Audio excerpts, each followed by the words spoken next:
nose faces the rear.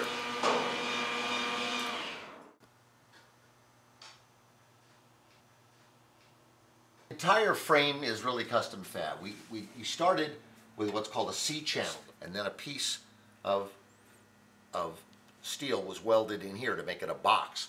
Then all extraneous hardware and bracketing and holes were removed and filled, and this was strengthened and augmented, some cross members put in, and this all designed to fit in here. Store-bought pieces, well, you can buy these bars, you can buy this rear end, but you can't have it installed, you know, store-bought. So this bracketing, this, all of this, of course, the frame, all that made to accept, to receive this store-bought piece right here with this installer provided, but store-bought piece here. All the rest not store-bought. That you build it every bit of 3 times. Because you're making it up as you go. Certain, you know, there are certain things that you can do per, sometimes been done by other people engineering, but for the most part, you're making it up. Everything you do is its own custom relationship with everything else, so it takes a lot of work.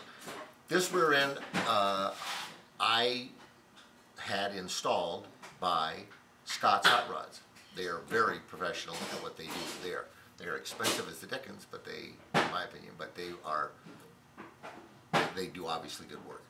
So they boxed the frame and they created all the mounting and all this stuff. So I never suffered with this other than taking a point on the frame where I wanted this to be, where I wanted the wheels to end up.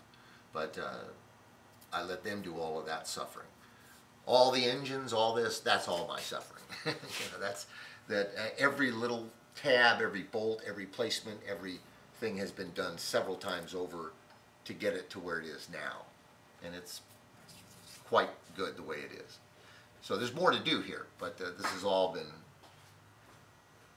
done a dozen times to get it to this stage. Nothing having to do with the engines can be wider than 30 inches because that's the hole between the frames where the bed comes up. So we've really got about a 28 to 30 inch window in which to cram everything, exhaust, wiring, cooling lines, everything. So that's a kind of a challenge.